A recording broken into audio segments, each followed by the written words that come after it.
Hello दोस्तों, तो चलिए स्वागत है आप लोग को प्रतिज्ञा कंपटीशन के ऑनलाइन यूट्यूब स्टडी चैनल में। जैसा कि हम लोग जानते हैं कि हम लोग फ्रैक्शन पढ़ रहे थे और फ्रैक्शन में हम लोग प्रैक्टिस सेशन लगा रहे थे। आज हम लोग फ्रैक्शन प्रैक्टिस सेशन का छठा हम लोग देखेंगे, जिसमें हम लोग प्रीवियस ईयर्स का कुछ प्रश्न कुछ विद्यार्थी ही ईमेल से या व्हाट्सएप से मेरे पास भेजे हैं, तो उन्हीं सभी विद्यार्थियों का हम कलेक्शन आज लाए हैं और वो सारे क्वेश्चन प्रीवियस ईयर से ही कुछ बच्चे भेजे हैं। तो आइए हम लोग एक एक करके उनके द्वारा भेजे गए प्रश्न पर हम लोग विचार कर लेते हैं। तो एक विद्यार्थी का क्वेश्चन है, तो देखिए आज का पहला क्वेश्चन आ गया है कि किसी केरोसिन टीन का 3/5 भाग भरा हुआ है। देखिए केरोसिन टीन है और इस केरोसिन टीन का 3/5 भाग भरा हुआ है। इसके बाद कहा क्या कि इसमें से 6 बोतल निकाला गया केरोसिन तेल और फिर इसमें 3 बोतल डाला गया। हालांकि इसमें 6 बोतल निकालकर 3 बोतल फिर से डालते हैं तो आधा टीन भर जाता है, आधा टीन भर जाता है। पहले से केरोसिन तेल जो डिब्बा था क्षमता 3/5 भरा हुआ था। जब इसमें से हम 6 बोतल निकाले और 3 बोतल फिर इसमें डाले तो वह 1/2 भर गया। तो आपसे कहता है कि बताइए कि केरोसिन टीन की क्षमता क्या है, मतलब इसकी धारिता क्या है, यानी इस टीन में कितना लीटर की कैपेसिटी है, उसकी आपसे एक प्रश्न पूछ रहा है। देखिए हम आप लोग प्रत्येक सवाल को जो आप लोग सोच रहे होंगे हम उस उम्मीद से नहीं लाए हैं, हम कुछ एक्स मान के नहीं बनाने वाले हैं। हम हर एक प्रश्न में विद्यार्थियों के प्रत्येक प्रश्न को एक दूसरे ही किस्म से एक बहुत ही अलग अंदाज में पेश करने वाले हैं। आइए आप देखिए कि 6 बोतल और 3 बोतल, 6 निकाला 3 डाला, इसमें गैप कितना का हुआ? 3 बोतल का गैप है। कितना बोतल का गैप है? 3 बोतल।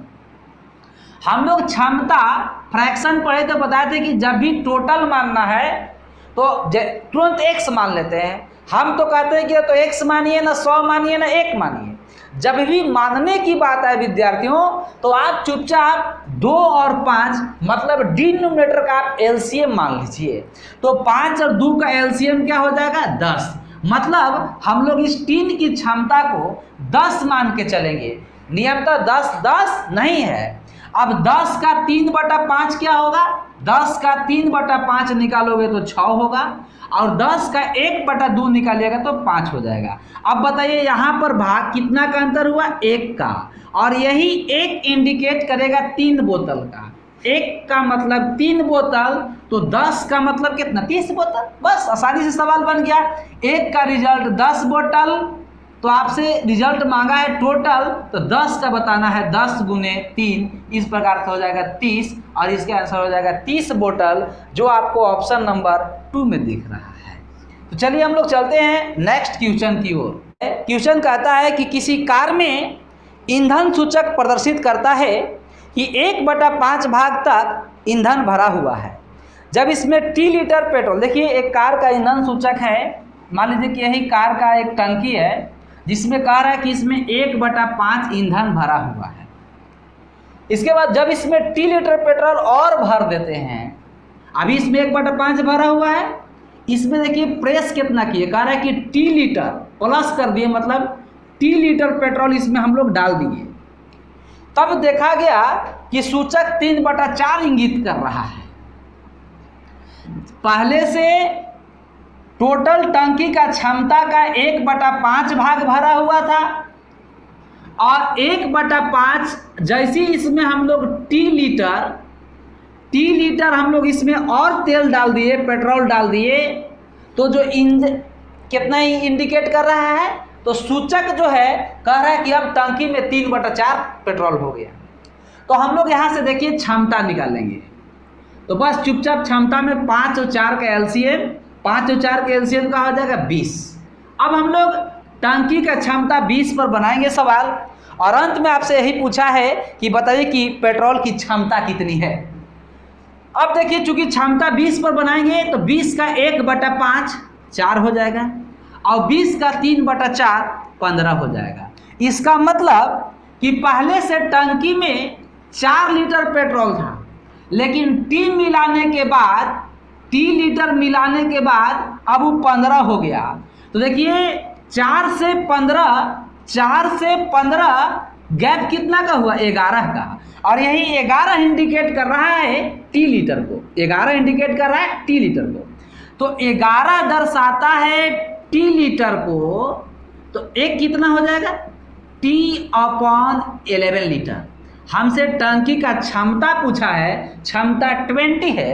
तो दोस्तों विद्यार्थियों 20 का रिजल्ट आपका आंसर हो जाएगा। तो हम लोग 20 का रिजल्ट निकालेंगे, तो T/11 × 20, तो जवाब होगा 20T/11 लीटर। और 20T/11 लीटर ऑप्शन नंबर 2 में है। देखिए चलेंगे हम लोग अब नेक्स्ट क्वेश्चन की ओर। नेक्स्ट क्वेश्चन क्या कहता है, कहता है कि एक मनुष्य का जायदाद का 1/3 भाग, एक मनुष्य का जायदाद का 1/3 भाग का मूल्य 2 लाख रुपए है। देखिए क्वेश्चन आ गया है, 2 लाख रुपए है, तो कुल जायदाद के 2/5 भाग का मूल्य क्या होगा।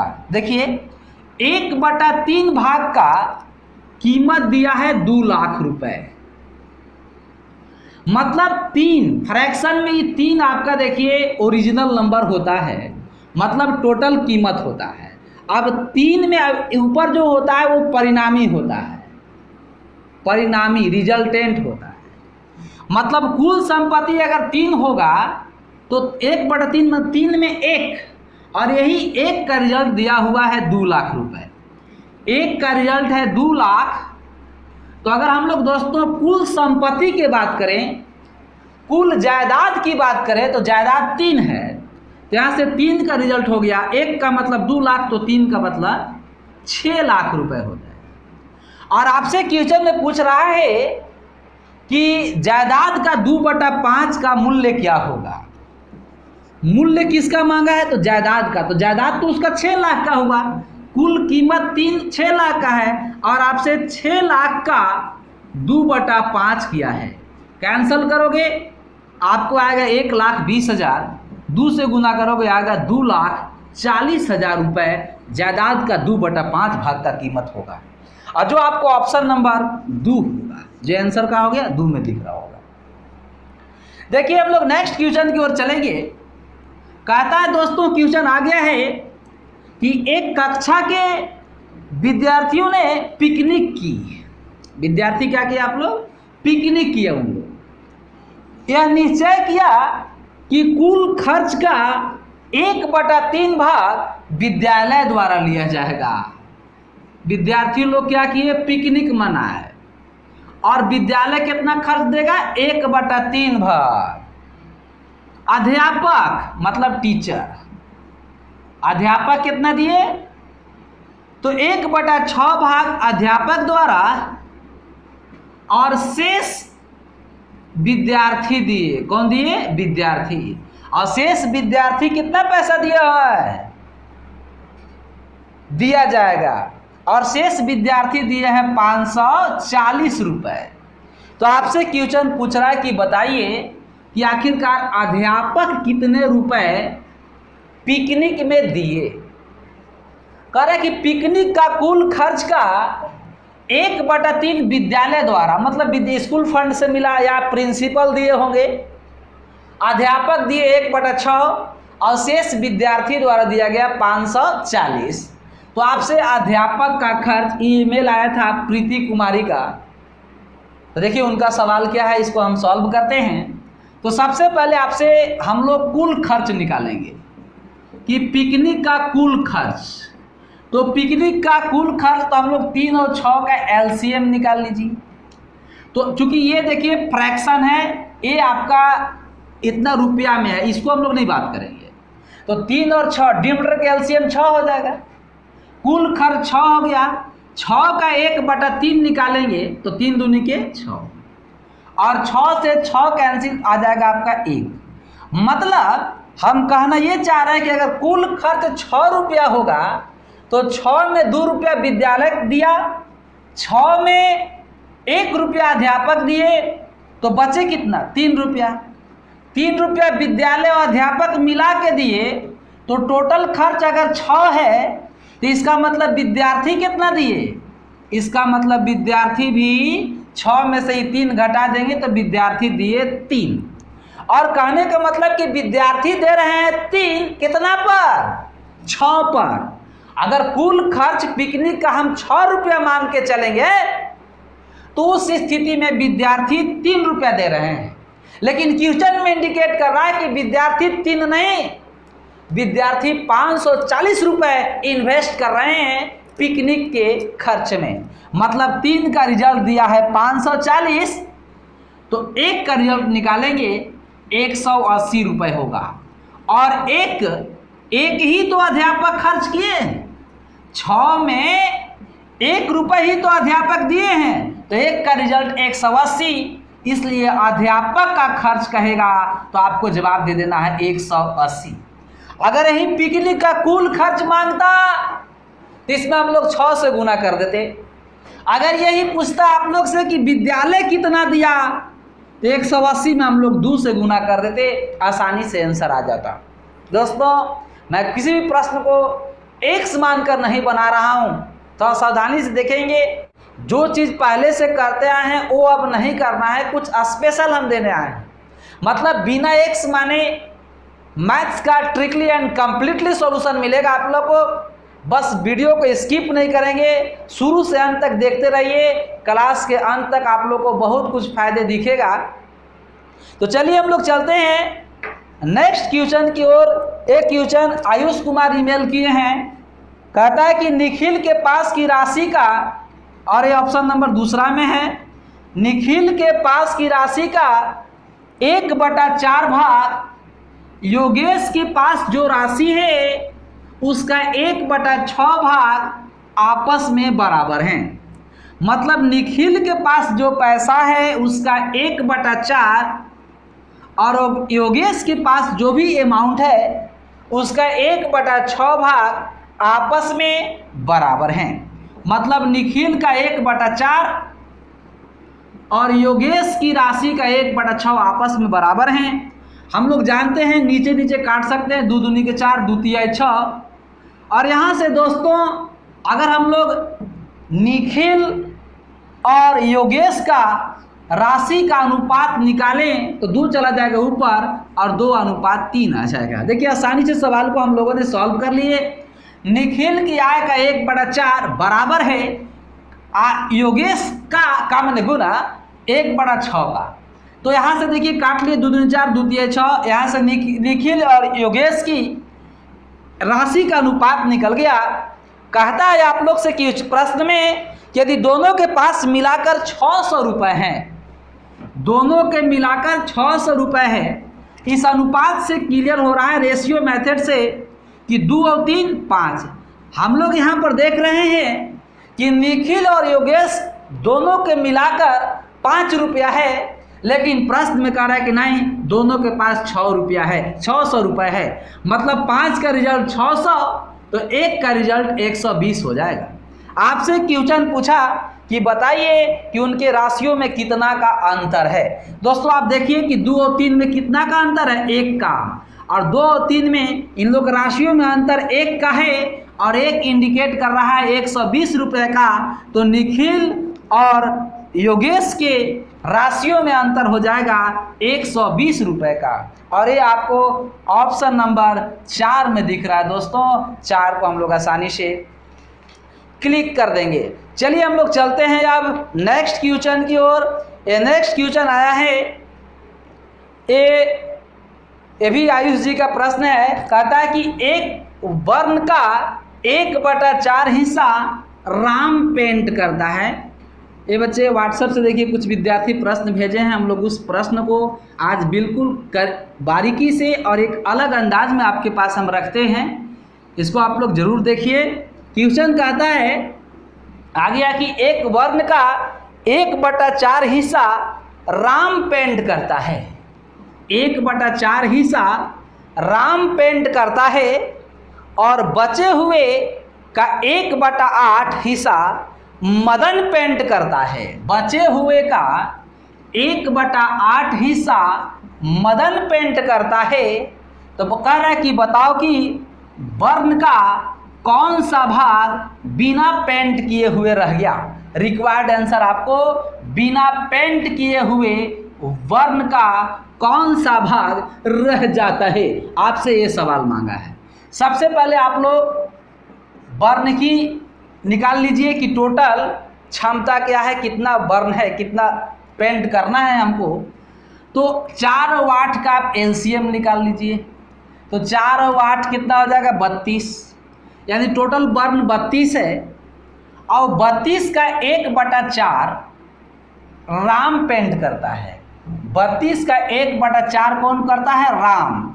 तो 32 का 1/4 का हो जाएगा 8। 32 का मैंने गुना निकालिए 1/4 तो 8। शेष कितना बचेगा, 32 में से 8 घटाएंगे तो शेष बच जाएगा 24। और इस शेष को मदन पेंट करता है। मैं आपको बार बार बोल रहा हूं कि जो आप लोग करते आए हैं हम वो नहीं करने वाले हैं। माना कि 100, माना कि मैं वो नहीं करने वाला हूं। इसलिए बार बार बोल रहे हैं कि आप लोग कभी भी क्लास को स्किप ना करें, शुरू से अंत तक देखिए कि हम क्या लेकर आए हैं और आप क्या लेकर जाओगे। एक ही फंडा है, शिक्षार्थ आए सेवार्थ जाए। आप शिक्षा के भाव से आइए और सेवा करने के भाव से आप यहाँ से जाएंगे, इसलिए चैनल के साथ लगातार जुड़े रहेंगे। तो आता यह है कि अभी शेष भाग को मदन पेंट किया है। शेष का मतलब 24 का 1/8 तो कितना आ गया 3। मतलब 8 राम पेंट किया और 3 मदन पेंट किया। तो आप बताइए कि 8 और 3 कितना हो गया 11। मतलब दोनों मिलाकर 11 पेंट कर दिए। तो बताइए कि बिना पेंट के कितने हो गए, बिना पेंट 11 पेंट, बिना पेंट 32 में से 11 घटाएंगे तो 21। तो आपसे पूछ रहा है कि वर्ण का कौन सा भाग बिना पेंट किए रह गया। तो 21 बिना पेंट किए रह गया, कितना में से 32 में से। तो जवाब दोस्तों 21/32 होगा। कुछ मानना नहीं पड़ा, हम आप लोग को देखिए काफ़ी बारीकी से समझा रहे हैं। और इस प्रकार से इस प्रश्न का आंसर हो गया तीसरा, 3 आंसर हो जाएगा। अब चलते हम लोग देखिए नेक्स्ट टाइप के क्वेश्चन, थोड़ा सा चेंज करेंगे, वैरिज करते हैं। प्रश्न देखिए कभी कभी आप लोग को आते कैसे हैं। प्रश्न कभी कभी आप लोग को शेष वाला कंडीशन को लगाता है कि मैं एक दिन में ये करता हूँ, शेष का इतना भाग, शेष सेवा कंडीशन को देखिए कैसे हम लोग सवाल बनाते हैं। तो पहले चलते हैं कुछ कंसेप्ट की ओर। जैसे आपसे सवाल ये पूछेगा, कंसेप्ट ये है, एक कंसेप्ट थोड़ा सा देखते हैं। आपसे बोलेगा कि एक पहाड़ी पर कुछ कबूतर रहते थे। कुल कबूतरों की संख्या का x/y भाग भोजन के जुगाड़ में चले गए। p/q भाग शेष का p/q भाग पक्षियों के मीटिंग में चले गए। शेष का r/s भाग वैलेंटाइन डे मनाने चले गए। और बहुत शेष लगाएगा। और शेष लगाने से सवाल थोड़ा सा लेंदी और बड़ा हो जाता है। लेकिन कब कोई भी फ्रैक्शन का सवाल अगर शेष लगाकर पूछेगा तो अब उसका जवाब हम लोग चुटकी में देंगे। फिर आपको बोलेगा कि शेष का m/n भाग मनोरंजन, देखिए पक्षी भी है, मनोरंजन करने चले गए। तथा इसके बाद भी जेड पक्षी ऐसे हैं जो पहाड़ी पर आशियाना मतलब अपने घर द्वार के जो भी घोंसला है उनके देख रेख में रुक जाते हैं। तो प्रश्न आपसे पूछेगा कि बताइए कि पहाड़ी पर कुल कितने कबूतर निवास करते हैं। एक बार प्रश्न मैं फिर से दोहराता हूं, कंसेप्ट है एक लाइन में। देखिए आपसे 1 पूछेगा, 2 पूछेगा, 3, मैं बहुत लंबा 4 कर दिया हूं। एक कंसेप्ट यह है कि एक पहाड़ी पर कुछ कबूतर रहते हैं, पता नहीं है, लेकिन उन कबूतरों का x बटा वाई भाग भोजन के जुगाड़ में चले गए, शेष कबूतर का p/q भाग पक्षियों के मीटिंग में चले गए, शेष कबूतर का r/s भाग वैलेंटाइन डे मनाने चले गए, शेष कबूतर का m/n भाग मनोरंजन करने चले गए, और इसके बाद भी जेड कबूतर बच जाते हैं, शेष जेड कबूतर बच जाते हैं जो पहाड़ी यानी अपने घोंसला को देख रेख में, आशियाना के देख रेख में पहाड़ी पर ही रुक जाते हैं। तो आपसे पूछेगा कि बताइए कि आखिरकार पहाड़ी पर कुल कितने कबूतर रहते हैं। तो इस सवाल का जवाब आसानी से दिया जा सकता है, कबूतर की कुल संख्या। एक बार में हम लोग जवाब दे देंगे। ये देखिए y चला जाएगा ऊपर और y माइनस एक्स, q जाएगा ऊपर और q माइनस पी, s जाएगा ऊपर s माइनस आर, n जाएगा ऊपर और फिर n में से m घट जाएगा n माइनस m। देखिए और अंत में जो बच जाएगा चुपचाप उसको हम लोग गुना कर देंगे और इसको कैंसल आउट करोगे तो आसानी से आप पहाड़ी पर कुल कबूतरों की संख्या निकल जाएगी। दोस्तों हम ये कहना चाह रहे हैं, अगर इसको आप बेसिक बनाएंगे तो आप फिर x मान के बनाइएगा और फिर घटाते घटाते आप अंत में यही रिजल्ट प्राप्त करना है। जब आप लोग बेसिक मान के इसको देखेंगे तो बाद में पता चलेगा कि खोदा पहाड़ निकली चूहिया, तो डायरेक्ट यही काम करना है। तो हम लोग देखिए अब इसी कंसेप्ट पर आपके पास मैं 3-4 प्रश्न लाया हूं और कितने आसानी से इस कंसेप्ट पर हम लोग सवाल को सॉल्व कर लेंगे। एक कंडीशन लगता है शेष वाला प्रश्न में। जैसे देखिए क्वेश्चन आ गया है, कहता है कि मैं एक दिन में पुस्तक का 3/8 भाग पढ़ता हूँ। मैं पहला दिन पुस्तक का 3/8 भाग पढ़ता हूँ, शेष दूसरे दिन पुस्तक का 4/5 भाग पढ़ता हूँ। देखिए शेष वाला कंडीशन आ गया, पहला दिन 3/8, दूसरे दिन शेष का 4/5 भाग पढ़ता हूँ, इसके बावजूद भी 30 पृष्ठ बिना पढ़े रह जाते हैं, 30 पृष्ठ बिना पढ़े रह जाते हैं। तो बताइए कि पुस्तक में कुल कितने पृष्ठ हैं, कितने पृष्ठ हैं। तो हम लोगों ने कैसे बनाया, बिल्कुल आसानी तरीका से 8 जाएगा ऊपर, फिर 8 में से 3 घटा देंगे, 5 जाएगा ऊपर, 5 में से हम लोग फिर 4 घटा देंगे, गुने कितना 30। यही तो अभी हमने कॉन्सेप्ट में देखा, 8 में से 3 घटेगा तो 5 आएगा, जो ये 5 से 5 कैंसिल हो जाएगा, और 5 में से 4 घटेगा दोस्तों तो 1 आएगा, गुने 30, गुना करोगे तो 240, और ये आपका ऑप्शन नंबर 240 दिख रहा होगा। 240 आपका ऑप्शन नंबर 4 में दिखेगा। आंसर हो गया क्या। चौथा नेक्स्ट क्वेश्चन कहता है एक पेंसिल का 1/8 भाग काला है। देखिए नेक्स्ट क्वेश्चन आ गया। चूंकि कंसेप्ट समझाने में भले आपको समय लगा, लेकिन अब कोई भी सवाल कितना आसानी से आप बना सकते हैं। क्वेश्चन है कि एक पेंसिल का 1/8 भाग काला है, भाग है, और बाकी का माने शेष का, बाकी मैंने कहा था शेष का 1/2 भाग पीला है, और इसके बाद बाकी 3.1/2 सेंटीमीटर इसमें लग गया। मतलब ये आपको शेष बचा हुआ भाग दे दिया है। तो आपसे पूछ रहा है कि बताइए कि पेंसिल का कुल लंबाई क्या होगा। दोस्तों आपसे पेंसिल की कुल लंबाई मांग रहा है।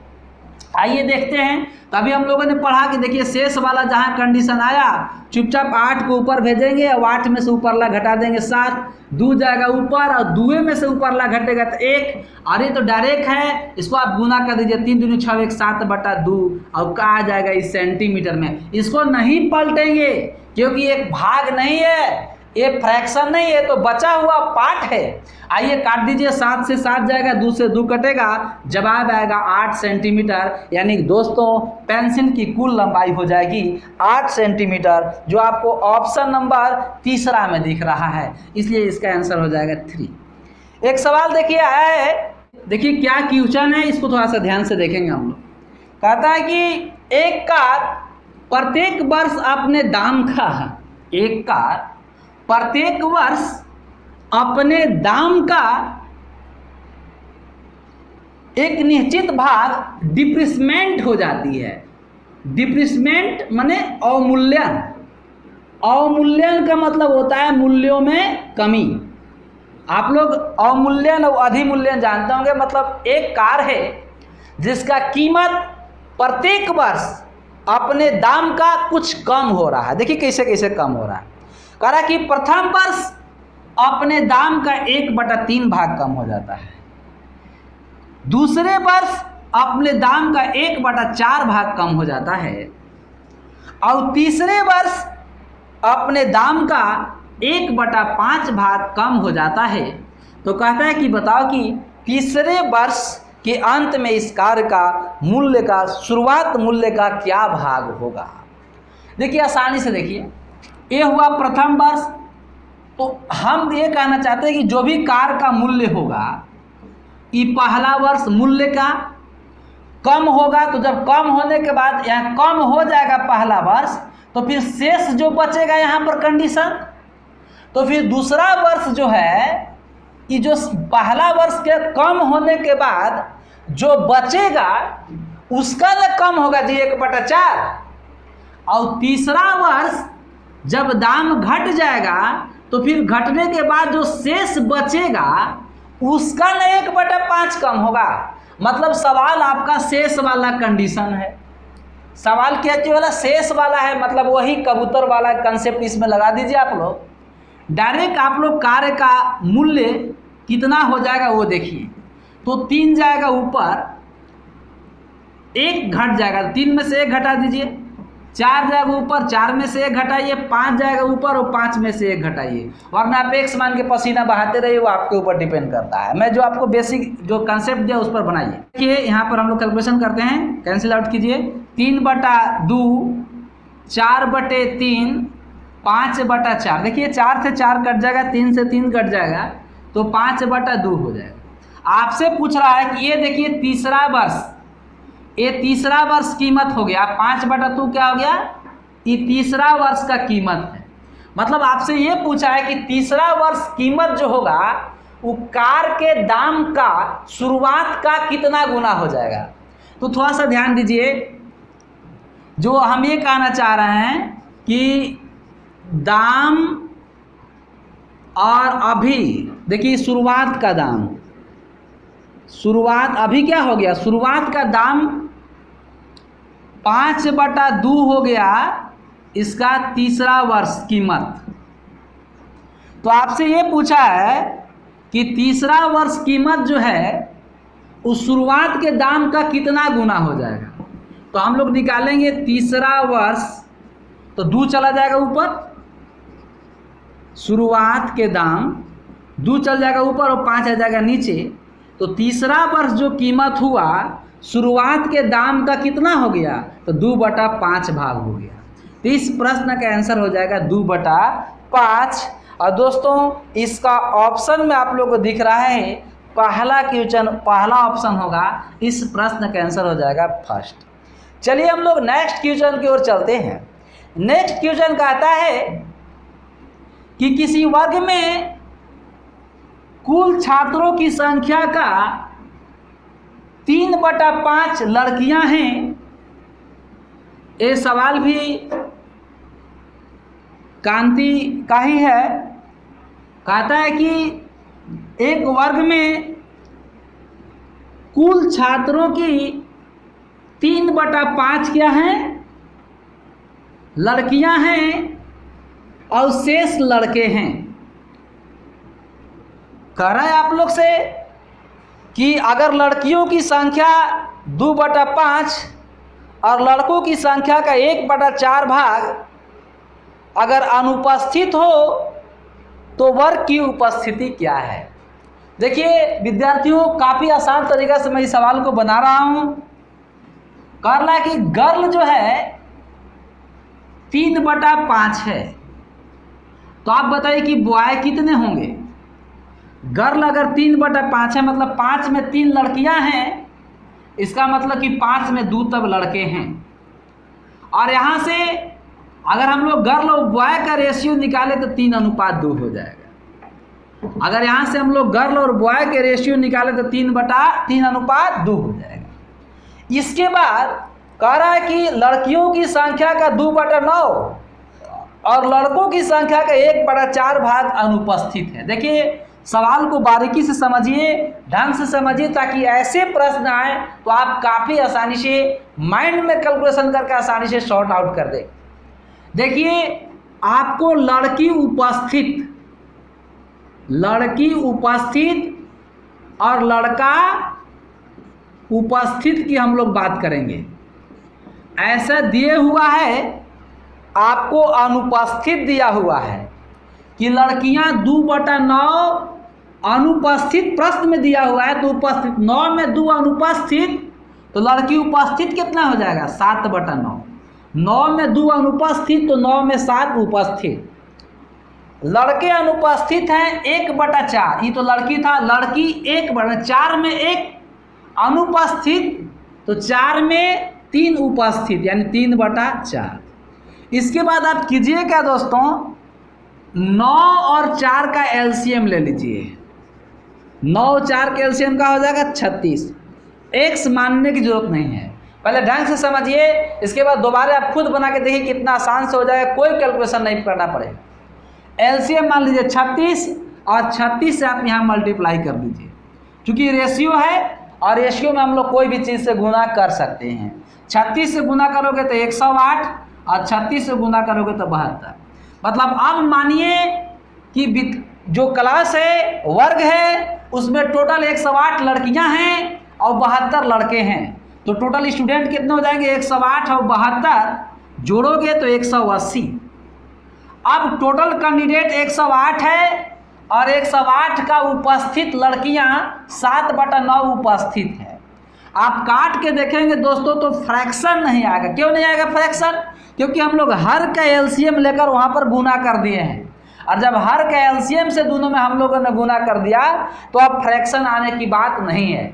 और फ्रैक्शन में जब फ्रैक्शन का जोड़ घटाव गुना भाग करना पड़ता है तो परेशानी वहीं उत्पन्न होता है। इसलिए सबसे पहले फ्रैक्शन के सवाल में फ्रैक्शन को हटा ही देनी चाहिए, और वो एलसीएम ही मेथड है जिससे फ्रैक्शन हटता है। अब 108 का आप जब 7/9 निकालोगे तो 12×7 = 84, मतलब 108 लड़की में से 7/9 मतलब 84। 108 का आप 7/9 निकालिए 84, और 72 लड़के हैं जिसमें से 3/4 निकालोगे तो 18×3 = 54। इतना क्या थे उपस्थित हैं।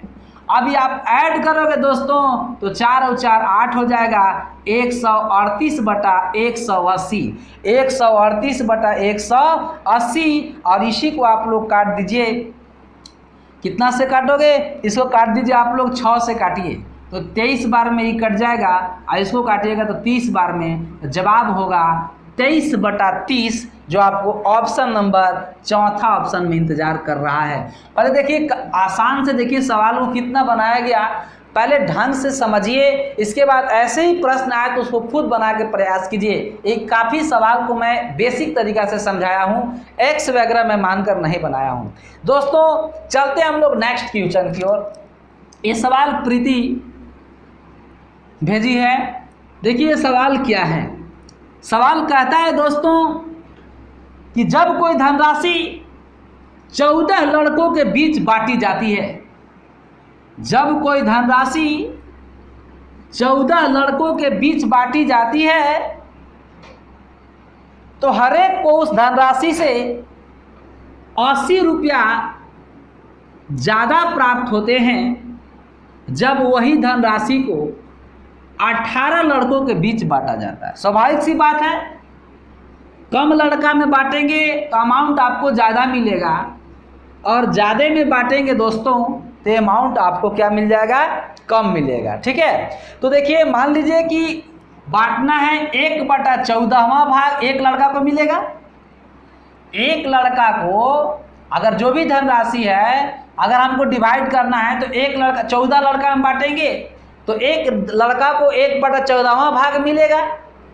और अगर जो भी धनराशि है अगर उसको हम 18 बच्चों के बीच बांटेंगे तो एक बच्चा को मिलने वाला धनराशि 1/18 होगा।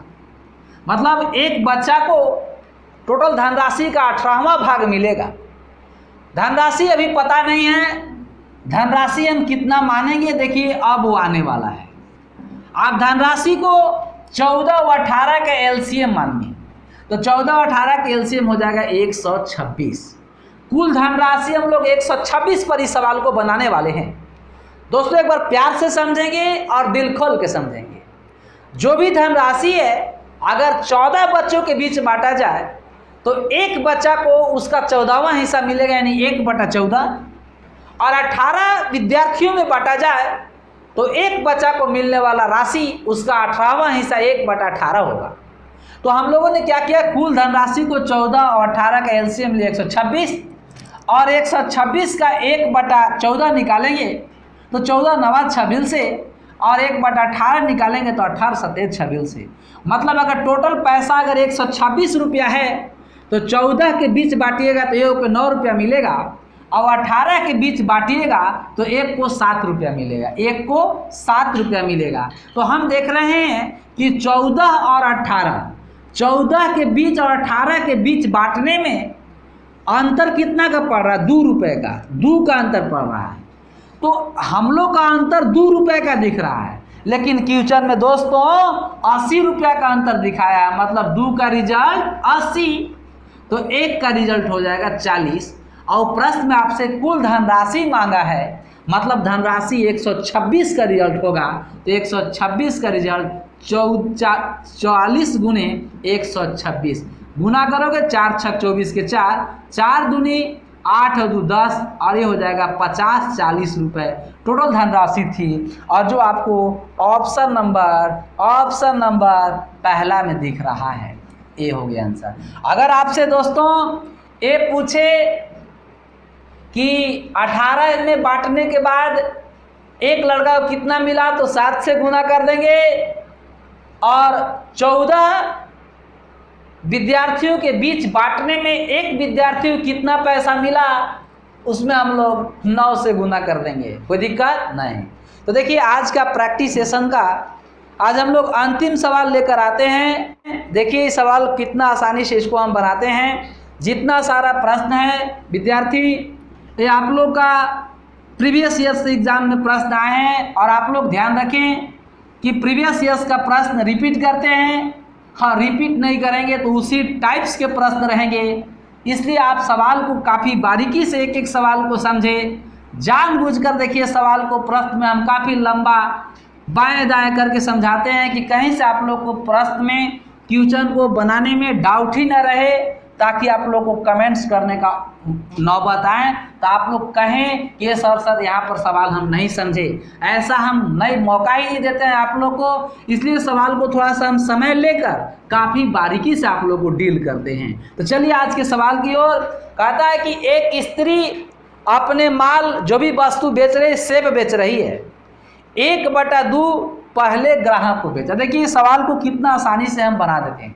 कहता है कि एक स्त्री सेब बेच रही है और टोटल सेब का आधा पहले ग्राहक को, फिर शेष का आधा दूसरे ग्राहक को, फिर शेष का आधा तीसरे ग्राहक को, और फिर शेष का आधा चौथे ग्राहक को देने के बाद उस स्त्री के पास फिर सेब बच जाता है। तो कितना सेब बचता है? तो क्वेश्चन में दिया है कि 15 सेब अभी भी उस स्त्री के पास बच गया। तो हमें कहना चाह रहे हैं, देखिए सवाल कितना आसानी से बना सकते हैं, क्योंकि चौथे ग्राहक को भी वो आधा सेब दिए, तीसरा के बाद जब वो चौथा ग्राहक को जब स्त्री सेब बेच रही थी तो चौथे ग्राहक को भी वो सेब को आधा दिया। आधा मतलब जितना भी शेष सेब थे उसके आधा दिए किसको? चौथे ग्राहक को, और आधा शेष बचा होगा उसके पास। तो शेष बचा 15, इसका मतलब कि चौथा ग्राहक को 15 दिया होगा। यानी इसके पास जब चौथा ग्राहक को सेब देने जब गई होगी स्त्री तो उस समय 30 सेब होंगे, लेकिन चौथा ग्राहक को 15 दिया और 15 वो रखी। जब तीसरा ग्राहक के पास सेब कितना होगा? 30, तब तो तीसरा ग्राहक को सेब कितना दिए होंगे? 30 में, और इसके पास इसके दिए कितना? 60, फिर इसका जस्ट डबल यहाँ पर 120, और स्त्री के पास चूंकि शुरू में आधे दिया होगा तो प्रारंभ में इसका 120 दूना कितना 240, मतलब स्त्री के पास प्रारंभ में 240 सेब होंगे, 240 क्या दिया 120 इसको दिए, बचा स्त्री के पास 120, 120 का दिया 60 इसको दिए, स्त्री के पास बचा 60, 60 के आधा 30 इसको दिए, स्त्री के पास बचा 30 और 30 में फिर आधा इसको दिए 15, स्त्री के पास अंत में बच गया 15। तो हम लोग क्वेश्चन को आगे से भी सेटिस्फाई कर लिए और प्रश्न को हम लोग पीछे से भी सेटिस्फाई कर लिए आसानी से। ना कुछ एक्स मानने के ना बताया, ना हमको ऑप्शन से चलने के ना बताया, आसानी से जो क्वेश्चन कहा उतने में हम लोग इसको बना लिए। तो दोस्तों विद्यार्थियों, आज के इस प्रैक्टिस सेशन में इतना ही। फिर कुछ अभी भी बच्चों का, विद्यार्थियों का ईमेल आया है, व्हाट्सएप आया है, उस प्रश्न को लेकर एक प्रैक्टिस सेशन हम और फ्रैक्शन के आप लोग को चलाएंगे। अगर आप लोग का भी कुछ प्रश्न फ्रैक्शन का डाउट रह गए हैं तो आप लोग भी मेल या व्हाट्सएप कर सकते हैं। अगर आप लोगों को प्रैक्टिस सेशन अच्छा लगता है तो इसको लाइक कीजिए, सब्सक्राइब कीजिए, कमेंट्स कीजिए और कमेंट्स रूप भी अपना प्यार देना ना भूले। प्यार के साथ साथ अगर आप लोग को कुछ सुझाव लगता है तो उसको भी देने में हिचकिचाए नहीं, और साथ ही साथ सब्सक्राइब करके आप लोग बेल आइकन अभी तक नहीं जो दबाए हैं वो प्रेस कर लेंगे ताकि इससे आप लोग रोज का वीडियो का डेली का नोटिफिकेशन आपके पास स्वतः चला जाए। तो आज के लिए इतना ही। Thank you so much.